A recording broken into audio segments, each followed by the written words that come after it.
नमस्कार मेरे प्यारे दोस्तों, मैं हूं आपका दोस्त अंतरिक और आज फिर मैं आपके सामने एक कहानी लेकर आया हूं।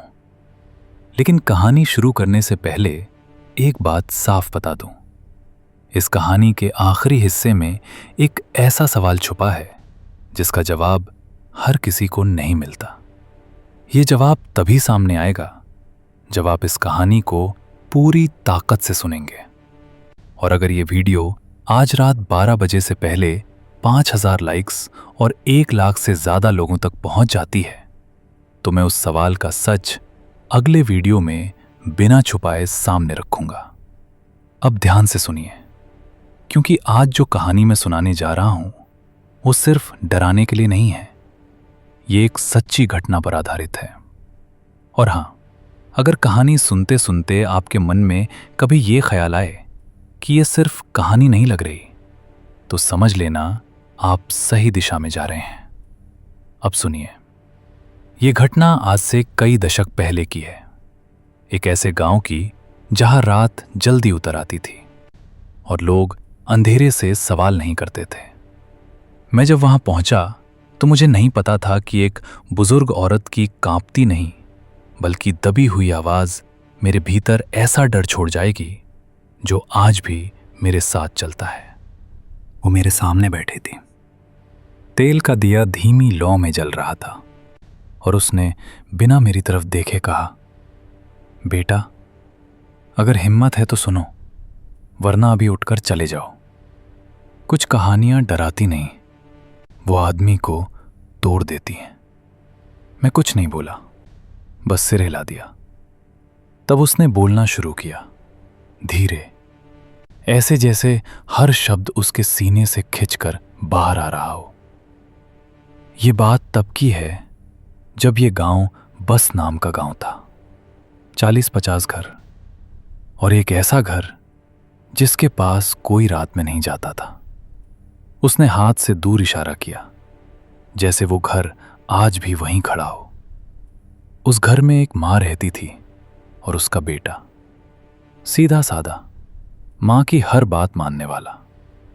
ये कहते वक्त उसकी आवाज में ममता थी, लेकिन अगले ही पल एक दिन वो लड़का चला गया। बस इतना, न रोना न चीख, बस एक खालीपन। मां हर दिन दरवाजे पर बैठती, हर आहट पर उठ खड़ी होती, हर गुजरते आदमी से पूछती, कहीं मेरा बेटा दिखा। अब उसकी आवाज धीमी हो गई थी। महीने बीते, फिर साल का इंतजार बनने लगा और फिर एक रात ये कहते हुए उसने रुक कर मेरी तरफ देखा। पहली बार वो लौटा।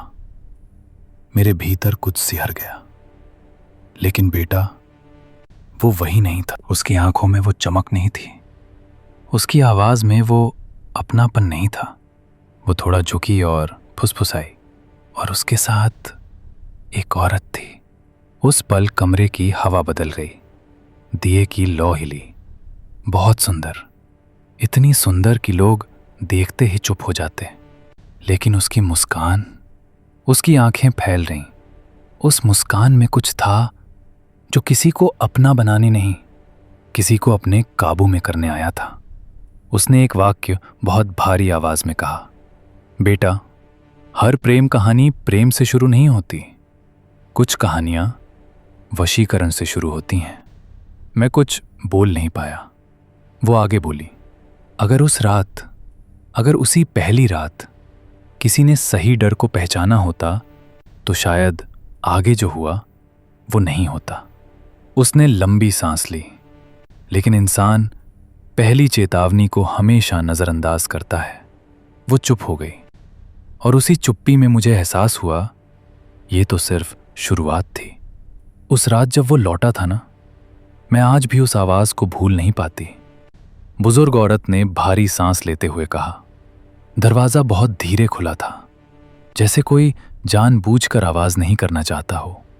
और जब मैंने उठकर देखा तो सामने मेरा बेटा खड़ा था। लेकिन मेरी आंखें उसे पहचानने में हिचकिचा रही थीं, क्योंकि शरीर वही था, पर उसके भीतर जो था वो बदला हुआ था। उसका चेहरा सूखा पड़ा था, आंखों के नीचे गहरे साए थे, और उसकी नजर मुझसे ज्यादा उसके पीछे खड़ी उस औरत पर टिकती जा रही थी, जैसे उसकी आंखें किसी अदृश्य रस्सी से बंधी हों। मैंने उसे आवाज दी, बेटा, बहुत धीरे, बहुत ममता से। पर उसने जिस तरह से गर्दन घुमाकर मुझे देखा, उस नजर में न अपनापन था न खुशी, बस एक अजीब सी थकान, और जैसे किसी ने उसकी सोच पर धुंध जमा दी हो। और तभी वो औरत आगे बढ़ी, बिना बोले, बिना झुके, बस हल्की सी मुस्कान के साथ। ऐसी मुस्कान जो देखने में मीठी लगती थी, पर दिल के भीतर कुछ खुरचने लगती थी। उसने घर के भीतर कदम रखा तो मुझे सच कहूं तो ऐसा लगा जैसे हवा ठंडी नहीं, भारी हो गई हो, जैसे किसी ने घर में अदृश्य बोझ रख दिया हो।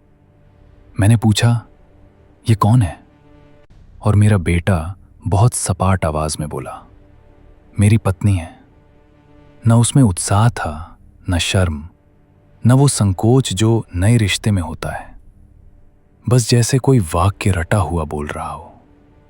मैंने आगे कुछ कहना चाहा, बहुत कुछ, सवाल, गुस्सा, डर, लेकिन उसके पहले ही उस औरत ने मेरी तरफ देखा, और उस पल मुझे पहली बार एहसास हुआ कि उसकी आंखें बहुत ज्यादा स्थिर थीं, पलकें कम झपकती थीं, जैसे वो देख नहीं रही हो बल्कि टटोल रही हो।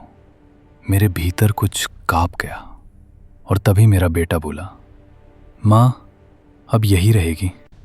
उस वाक्य में ऐसा अधिकार था जो उसके स्वभाव में कभी नहीं था, और वहीं से मुझे समझ आ गया कि मेरा बेटा घर तो लौट आया है, लेकिन वो किसी और के साथ नहीं, किसी और के अधीन लौटा है।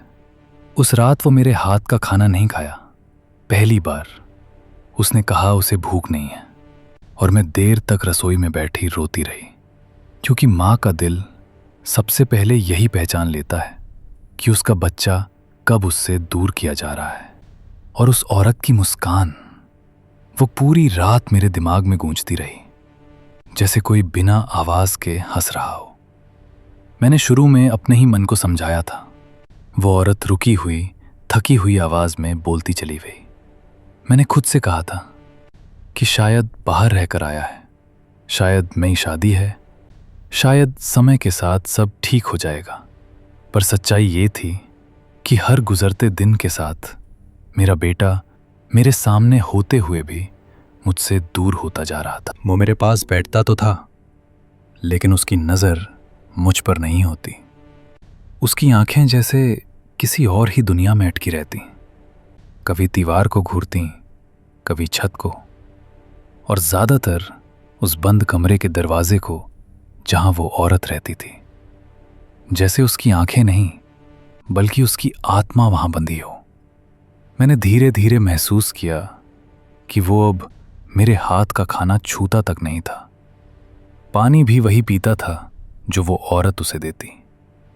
और ये बात मेरे सीने में किसी पत्थर की तरह बैठती जा रही थी, क्योंकि जिस बेटे ने कभी मेरी रसोई की खुशबू के बिना खाना नहीं खाया, वो अब मेरी थाली से नजर चुराने लगा था। रातें और भी भारी हो गई थीं। घर में एक अजीब सी खामोशी उतर आती थी, लेकिन वो खामोशी सुकून की नहीं थी, वो दबाव की थी।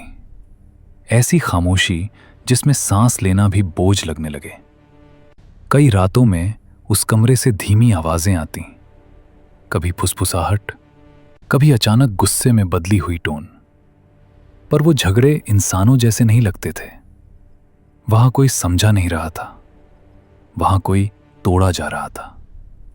मेरा बेटा अब घंटों एक ही जगह बैठा रहता, बिना पलक झपकाए, बिना हिले डुले, जैसे किसी ने उसके अंदर की हर इच्छा को जकड़ कर बांध दिया हो। और सबसे डरावनी बात यह थी कि जब वो औरत किसी काम से बाहर जाती, तब मेरा बेटा पूरी तरह निर्जीव हो जाता। मैं उसके सामने हाथ हिलाती, नाम लेती, कंधा हिलाती, पर वो ऐसे देखता जैसे मेरी आवाज़ बहुत दूर किसी कुएं से आ रही हो। कभी कभी वो अचानक अपने ही कानों पर जोर जोर से थप्पड़ मारता और चिल्लाकर कहता, धीरे बोलो, बहुत शोर है। जबकि उस वक्त घर में ऐसी खामोशी होती कि अपनी ही सांस सुनाई दे। और उसी पल मुझे पहली बार एहसास हुआ कि ये कोई साधारण बदलाव नहीं है, ये थकान नहीं, ये उदासी नहीं, ये किसी औरत का प्रेम नहीं, ये किसी औरत का कब्जा है। गांव में भी बातें फैलने लगी थीं। लोग रास्ते में रुककर पूछते, बहू ठीक है ना, बेटा ठीक है ना? और मैं हर बार झूठ बोल देती, क्योंकि माँ सबसे पहले सच नहीं, अपने बच्चे की जान बचाने की सोचती है। लेकिन उस औरत की आंखों की वो ठहरी हुई चमक, वो मुस्कान जो होठों पर तो आती थी पर दिल तक नहीं पहुंचती थी, हर रात मुझे ये एहसास दिला रही थी कि मेरे घर में अब सिर्फ मेरा बेटा और मैं नहीं रहते। वहां कोई और भी है, कोई ऐसा जो दिखाई तो देता है इंसान जैसा, लेकिन जिसकी मौजूदगी धीरे धीरे इंसानों को मिटा रही है। उस रात मेरी नींद अचानक नहीं टूटी थी, वो जैसे धीरे धीरे मुझसे छीनी गई हो। बुजुर्ग औरत की आवाज अब इतनी धीमी थी कि हर शब्द के बीच उसकी सांस सुनाई दे रही थी। मुझे याद है, मैं करवट बदल रही थी। फिर एक अजीब सी घुटन महसूस हुई, जैसे कमरे में हवा कम हो गई हो, जैसे किसी ने मेरे सीने पर भारी पत्थर रख दिया हो। मेरी आंखें खुली तो अंधेरा वैसा ही था, लेकिन फिर भी सब कुछ बदला हुआ लग रहा था। दीवारें ज्यादा पास, छत ज्यादा नीचे, और दिल बिना वजह इतनी तेज धड़क रहा था कि मुझे लगा शायद मेरी ही आवाज सबको जगा देगी। मैंने खुद से कहा, शांत रह, कुछ नहीं है। लेकिन उसी पल मेरे कानों ने कुछ पकड़ा। बहुत हल्की सी आवाज, इतनी हल्की कि अगर डर साथ ना होता तो शायद मैं उसे नजरअंदाज कर देती। वो आवाज किसी इंसान की नहीं थी, उसमें शब्द थे पर भाव नहीं, जैसे कोई बहुत पुरानी भाषा हो जिसे मुंह नहीं बल्कि आत्मा बोल रही हो। मैं बिस्तर से उठी तो पैरों में जान नहीं थी, जमीन ठंडी थी, और हर कदम रखते वक्त ऐसा लग रहा था जैसे फर्श मुझे पकड़ रहा हो, रोक रहा हो, कह रहा हो वापस जा। लेकिन माँ का डर भी अजीब होता है, वो पीछे नहीं हटता, वो बस चुप हो जाता है। मैं दीवार का सहारा लेकर आगे बढ़ी, और जैसे जैसे उस कमरे के पास पहुंची जहां मेरा बेटा रहता था, मेरी सांसें और भारी होती चली गईं। दिल कह रहा था मत देख, आंखें कह रही थीं देखना जरूरी है। और उसी खींचतान में मैंने दरवाजे के पास पहुंचकर सांस रोक ली और भीतर झांका, और वहीं उसी पल मेरे भीतर कुछ टूट गया। कमरे के बीचों बीच वो औरत बैठी थी, बिल्कुल जमीन पर। उसके बाल खुले हुए थे, इतने खुले जैसे उन्हें कभी बांधने का इरादा ही ना हो। उसका शरीर पसीने से चमक रहा था, और दिए की लौ ऐसी कांप रही थी जैसे डर खुद जल रहा हो। जमीन पर एक पीतल की थाली रखी थी, उस पर लाल रंग से बना एक घेरा था, इतना सटीक कि हाथ में ही कोई अभ्यास बोल रहा था। और उस घेरे के बीच एक छोटी सी गुड़िया रखी थी, बेजुबान, निर्जीव। लेकिन उस कमरे में सबसे ज्यादा जीवित वही लग रही थी। मेरा बेटा कमरे के कोने में लेटा था, उसकी आंखें बंद थीं, लेकिन चेहरा तनाव में जकड़ा हुआ था, जैसे नींद में भी कोई उसे चैन से नहीं रहने दे रहा हो। मैं चाहती तो उसी पल उसका नाम पुकार सकती थी, मैं चाहती तो दरवाजा धक्का देकर अंदर जा सकती थी, मैं चाहती तो उस औरत को खींचकर बाहर फेंक सकती थी। लेकिन सच ये है कि उस पल मेरे शरीर ने मेरा साथ छोड़ दिया था। डर सिर्फ दिमाग में नहीं था, वो घुटनों में था, हाथों में था, गले में था। और फिर मैंने देखा कि उस औरत ने बहुत शांति से, बहुत इत्मीनान से, जैसे रोज का काम हो, एक सुई उठाई। उसकी उंगलियों की पकड़ ऐसी थी जैसे वो किसी कपड़े में टांका लगा रही हो। और जैसे ही उसने उस गुड़िया के सीने में सुई चुभोई, उसी पल मेरे बेटे का शरीर झटका खा गया। उसका मुंह खुला, होंठ कांपे, और दर्द की एक दबी सी आवाज निकली। वो चीख नहीं थी, वो उससे भी भयानक थी, क्योंकि वो दबाई गई थी। और उसी पल मेरा दिल फटने को आया। मेरी आंखों के सामने सब धुंधला हो गया। मैंने अपने मुंह पर हाथ रख लिया ताकि मेरी सिसकी बाहर ना निकल जाए। और तभी वो औरत कुछ बुदबुदाने लगी। उसकी आवाज बहुत धीमी थी, लेकिन कमरे की हर दीवार उसे सुन रही थी। उसने गुड़िया के पैरों में काला धागा बांधा, उस पर कुछ छींटे डाले और फिर बहुत ठंडे स्वर में कहा, बस एक रात और वही वो पल था, वही जहां समय जैसे रुक गया था। क्योंकि मैं जानती थी कि अगर इस एक रात के बाद कुछ बचा तो शायद कुछ भी नहीं बचेगा। लेकिन फिर भी मैं वहीं खड़ी रही, कांपती रही, खुद से लड़ती रही, मां होने और जिंदा रहने के डर के बीच फंसी रही।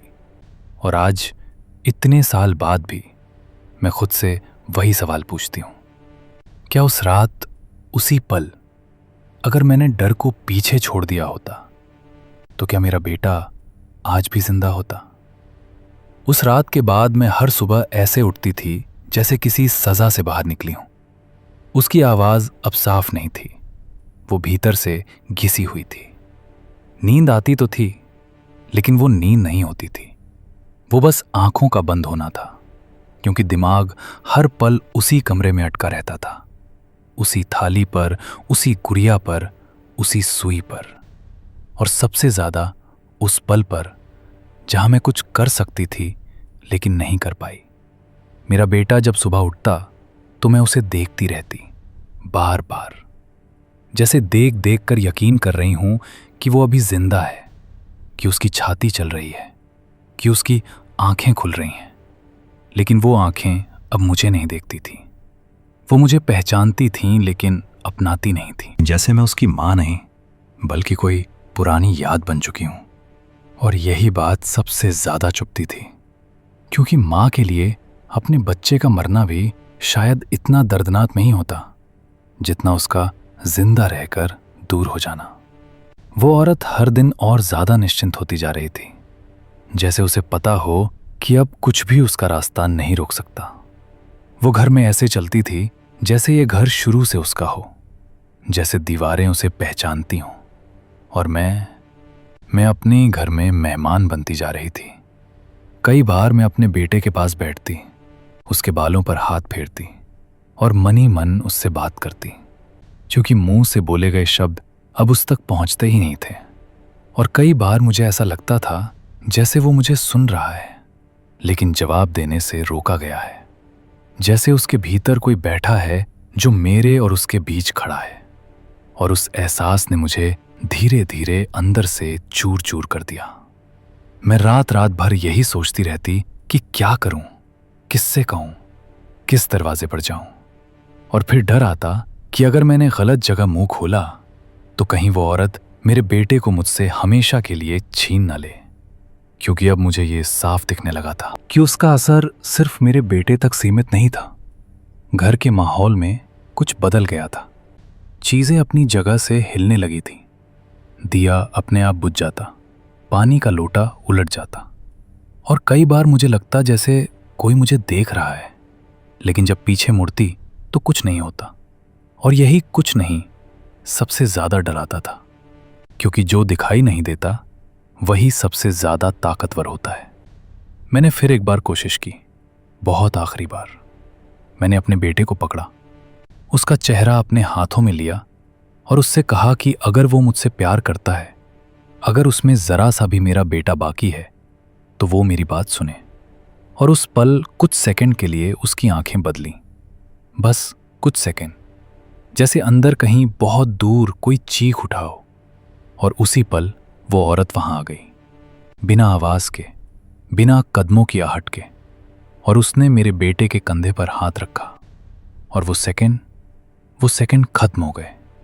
मेरा बेटा पीछे हट गया और उसकी आवाज में गुस्सा नहीं था, दर्द भी नहीं था, बस खालीपन था। उसने कहा, अब बस करो। और उस वाक्य ने मुझे बता दिया कि अब मेरे पास समय नहीं है, अब जो भी बचा है वो बहुत कम है। और उसी रात मुझे पहली बार लगा कि शायद अगली सुबह मेरा बेटा उठेगा ही नहीं, या उठेगा लेकिन पूरी तरह किसी और का होकर। और उस डर के साथ मैं पूरी रात बैठी रही, आंखें खुली, दिल कांपता हुआ, हर सांस के साथ खुद से वही सवाल पूछती रही, क्या मैं अब भी देर कर रही हूं? मुझे ठीक से याद नहीं कि वो आखिरी रात कब शुरू हुई। बुजुर्ग औरत की आवाज अब कांपती नहीं थी, वो जैसे बहुत दूर से आ रही थी, क्योंकि उस घर में रात और दिन का फर्क बहुत पहले मिट चुका था। घड़ी चलती थी लेकिन समय नहीं। हर पल एक सा भारी, एक सा लंबा, एक सा डरावना हो गया था। मेरा बेटा उस दिन शाम से ही अजीब था। वो न बैठ पा रहा था, न लेट पा रहा था। उसकी सांसें तेज थीं, लेकिन आवाज नहीं निकल रही थी, जैसे कोई उसके भीतर से हवा खींच रहा हो। और वो औरत, वो उस रात बहुत शांत थी, असामान्य रूप से शांत, जैसे किसी को पता हो कि अब कुछ बचा ही नहीं। उसने बाल संवारे, कपड़े बदले, और पहली बार उसने मुझे देखकर मुस्कान नहीं दी। पहली बार उसकी आंखों में जल्दी थी। और उसी पल मेरे भीतर एक अजीब सा यकीन बैठ गया कि आज की रात अगर निकल गई तो कुछ भी नहीं बचेगा। मैंने अपने भीतर हिम्मत इकट्ठा की, वो हिम्मत जो माँ तब निकालती है जब उसके पास खोने के लिए कुछ नहीं बचता। मैं बेटे के पास गई, उसके कान के पास मुंह ले जाकर उसका नाम बोला, बहुत धीरे, बार बार, जैसे किसी को नींद से नहीं बल्कि मौत से जगाया जा रहा हो। और कुछ सेकंड के लिए, बस कुछ सेकंड के लिए, उसकी आंखें सच में मुझ पर आईं। उस नजर में डर था, मदद की गुहार थी, और सबसे भयानक बात पहचान थी। और उसी पल मेरे मुंह से वो शब्द निकलने ही वाले थे, वो शब्द जो शायद सब कुछ बदल सकते थे। वो चीख, वो नाम, वो सच। लेकिन तभी पीछे से उस औरत की आवाज आई, बहुत ठंडी, बहुत पास, जैसे वो हमारे बीच पहले से खड़ी हो। उसने सिर्फ इतना कहा, अब देर हो चुकी है। और जैसे ही उसने ये कहा, मेरे बेटे का शरीर झटका खा गया। वो जमीन पर गिर पड़ा, उसकी सांसें टूटने लगीं, और घर के भीतर वो अजीब सी गंध फैल गई, धुएं और मिट्टी की मिली जुली गंध। दिए अपने आप बुझने लगे, हवा तेज हो गई, और मुझे लगा जैसे दीवारें भी सुन रही हों। उस औरत ने उसी कमरे में वही थाली रखी, वही घेरा, वही गुड़िया। लेकिन इस बार कुछ अलग था। इस बार मेरा बेटा कमरे के बाहर नहीं था, वो घेरे के अंदर था और मैं बाहर। और ये फर्क ही सबसे बड़ा श्राप था। मैंने दरवाजा पीटना शुरू किया, चीखना शुरू किया, गिड़गिड़ाना शुरू किया। मैंने भगवानों को नहीं, मैंने उस औरत को नहीं, मैंने बस अपने आप को कोसा कि क्यों उस पहली रात, उसी पहली रात मैंने डर को जीतने दिया। क्यों मैंने उस पल को जाने दिया जब सब रोका जा सकता था। और जैसे जैसे मंत्र तेज होते गए, मेरा बेटा चिल्लाया नहीं, वो बस देखता रहा मेरी तरफ, जैसे मुझसे पूछ रहा हो कि अब क्यों आई हो। और उसी नज़र ने मुझे हमेशा के लिए सज़ा दे दी, क्योंकि वो नज़र सवाल थी, जवाब नहीं। और जब सब खत्म हुआ, जब घर फिर से शांत हुआ, जब औरत वहां नहीं थी, जब घेरा मिट चुका था, तब मेरा बेटा सांस ले रहा था, लेकिन वो वापस नहीं आया। और मैं आज तक नहीं जानती कि उस रात मैं किसे खो बैठी, अपने बेटे को या उस मौके को। और यही वो सवाल है बेटा, यही वो सवाल जो इस कहानी के आखिर में हर किसी के सामने खड़ा होता है। अगर उसी पहली रात, उसी एक पल में सही फैसला लिया जाता, तो क्या सब कुछ बदल सकता था? कुछ कहानियां सुनकर डर खत्म नहीं होता, डर बस चुप हो जाता। अगर आप यहां तक पहुंचे हैं तो इसका मतलब है आपने सिर्फ एक मां की कहानी नहीं सुनी, आपने उसकी गलती, उसका डर और उसकी खामोशी को महसूस किया है। अब जरा एक पल रुकिए और खुद से पूछिए, अगर उस पहली रात, अगर उसी एक पल में, जब सब कुछ रोका जा सकता था, साहस चुना जाता, तो क्या आज ये कहानी होती? यही वो सवाल है जो इस कहानी के साथ खत्म नहीं होता। यही वो सवाल है जो हर इंसान को किसी न किसी रात खुद से पूछना पड़ता है। लेकिन मैं आज इस सवाल का जवाब नहीं दूंगा, क्योंकि कुछ सच तभी बाहर आने चाहिए जब लोग उन्हें जानने के लिए तैयार हों। अगर ये वीडियो आज रात 12 बजे से पहले 5000 लाइक्स पार कर जाती है और 1 लाख से ज़्यादा लोगों तक पहुंचती है, तो अगले वीडियो में मैं उस सवाल का सच बिना डर, बिना पर्दा, बिना किसी चेतावनी के आपके सामने रखूंगा। तब आप खुद तय करेंगे ये कहानी एक डर थी या एक चेतावनी। अगर आप चाहते हैं कि वो सच सामने आए तो लाइक करें, चैनल को सब्सक्राइब करें और इस कहानी को उतना फैलाएं जितना डर फैल सकता है, क्योंकि कुछ कहानियां खत्म नहीं होती, वो इंतज़ार करती हैं।